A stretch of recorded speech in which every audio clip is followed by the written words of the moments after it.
Welcome to the deep dive. Today, we're really getting into something fascinating: how massive scientific projects, specifically space missions, actually get managed behind the scenes. Yeah, and our guide for this is Michael Perryman's piece, Scientific Project Management.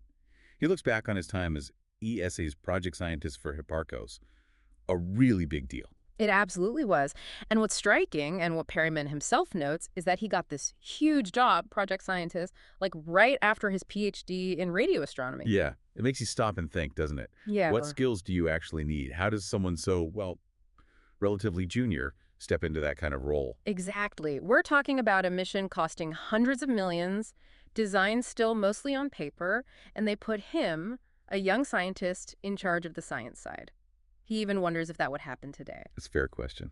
So the core thing we want to unpack in this deep dive is, what are those essential skills, those lessons learned when you're managing these incredibly complex scientific projects, especially in space with all the technical hurdles, the big organizations? And just the sheer scale of it all. So maybe the best place to start is the structure Perryman lays out at ESA. He talks about two key roles, right? The project manager and the project scientist. Yes, and they sound similar, but they're actually quite distinct. Different responsibilities, different reporting lines. So the project manager, who are they? Okay, so Perryman says the PM leads a team, often engineers, managers, maybe 20 people or so. Their job is really the practical stuff: designing the satellite, building it. And crucially, keeping it on budget and on schedule. That's key. Absolutely key. But interestingly, Perryman points out that this team, the engineering team, often doesn't have like a deep scientific grasp of why the mission exists.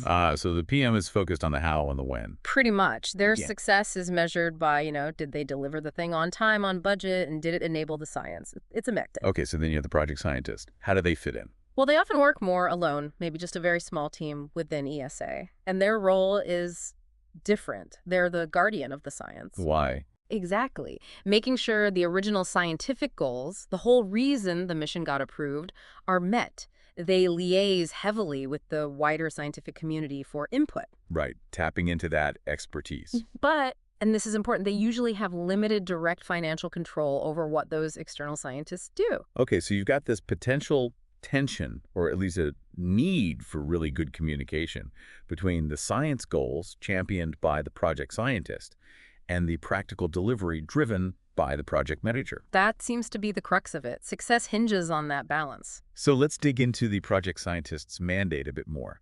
What exactly are they tasked with doing? Perriman lists several key things. First, they're the main link, the interface with the scientific community. They need to really get what the scientists need from the mission.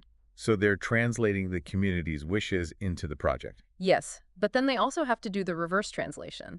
They take those scientific goals, which can be quite abstract, and turn them into concrete technical specs for the engineers. That sounds challenging. Bridging pure science and practical engineering. Definitely requires understanding both sides. And then comes a really tricky part: mediating discussions, especially, when costs start creeping up. The dreaded cost overruns. Right. The project scientist often has to be involved in deciding which scientific requirements might need to be prioritized or maybe even relaxed to keep the whole thing affordable and on track. Wow, that's a tough spot. Mhm. Balancing scientific ambition with budget reality, Mm-hmm. like being the conductor, as you said before, who wants the best symphony but can't control the instrument budget directly. That's a good analogy. And they're also responsible for setting up the whole scientific support structure. Things like preparing for launch, planning the data processing, making sure scientists can actually use the data when it comes back. So it's end-to-end science responsibility almost. Pretty much. They're the scientific conscience, navigating technical stuff, budgets, even politics sometimes, often without direct authority over everything. And Perryman found it quite remarkable, didn't he, that there wasn't actually a formal, detailed job description for this crucial role at ESA. Yeah, he notes that.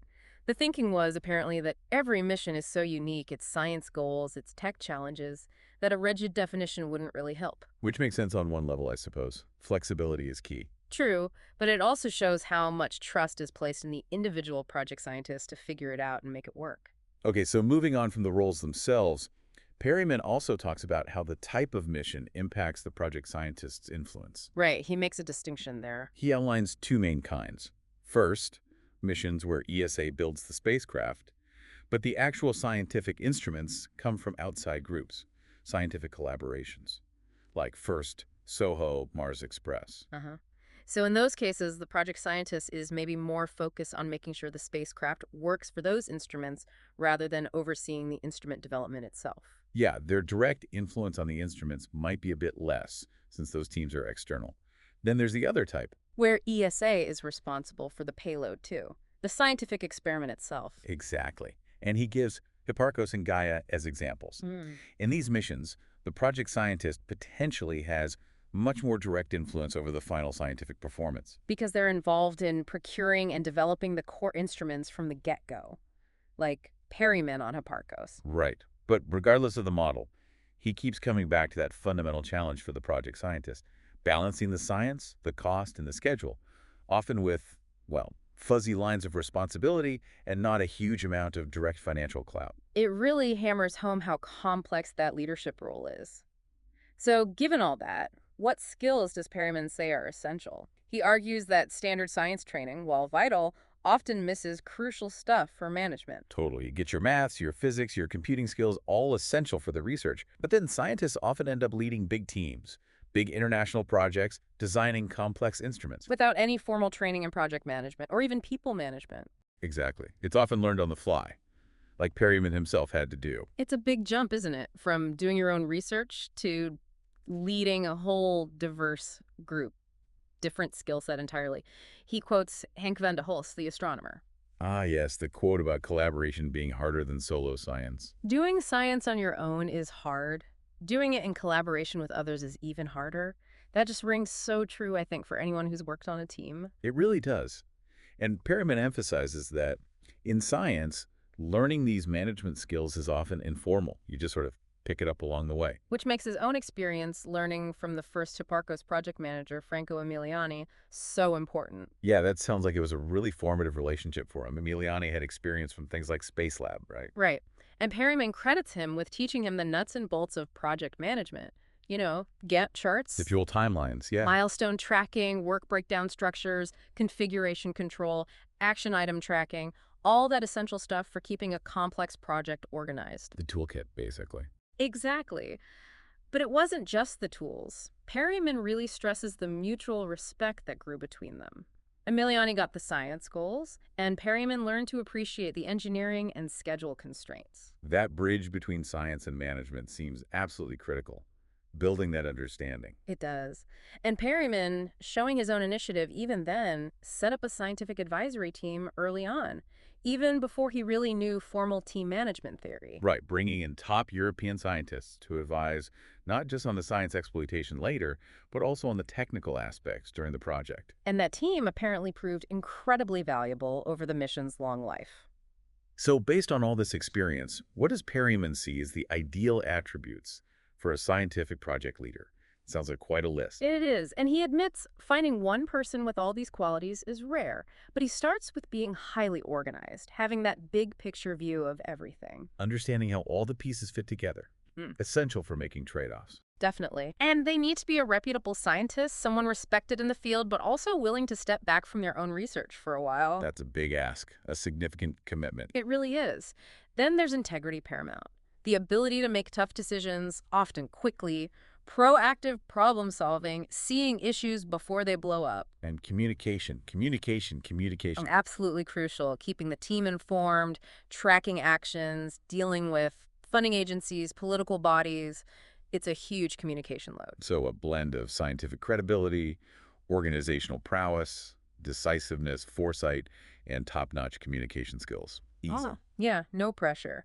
So finally, he offers some practical suggestions, some real takeaways for managing these big science projects. Drawn from that hard-won experience, what does he recommend? Well, first, establish a clear structure for advice and decision-making. A core team, maybe 10, 12 people.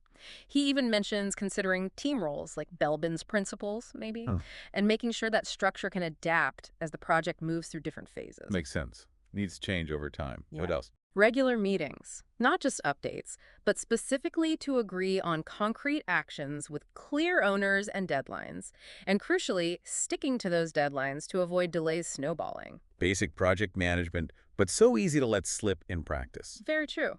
Also, define the project goals and scientific objectives really clearly right at the start. Get everyone bought in. And fight against requirement creep. Exactly. He warns against adding new things constantly. You need realistic trade-offs between what science wants and what technology and budget allow. Grounding the ambition in reality. And have a top-level project plan. Major milestones covering the whole project duration. Plus, adopt a systems view from day one. Think about how everything connects. Like his example. Hmm. Don't just design the instrument, think about how users will interface with it, how the data gets processed. Right. See the whole system, not just the parts in isolation. It really paints a picture of needing this integrated, proactive approach. He admits it's not an exhaustive list, but it's packed with valuable wisdom. Absolutely. So wrapping up this deep dive, we've seen just how vital, yet sometimes loosely defined, the project scientist's role is in these huge space missions. Yeah, carrying massive responsibility, often without a rigid playbook. We've talked about that essential mix needing deep scientific insight and solid project management skills. Skills that often aren't formally taught. And the importance of collaboration, clear communication, clear structures, it all comes through so strongly. And thinking back some of those aha moments, like Perryman starting Hipparcos relatively inexperienced, or the general lack of formal PM training in science, it really highlights how much is learned by doing and hopefully with good mentors. It really does. Which leads us to a final thought for you, the listener. As scientific projects get even bigger, even more complex, which they certainly are, how might that balance between scientific leadership and formal project management need to evolve? That's a great question. What new skills might future scientific leaders need? Maybe skills we haven't even fully identified yet. It definitely makes you think. And these lessons, while from space science, probably have echoes in lots of other big collaborative efforts too. Something to ponder. Thanks for joining us for this deep dive.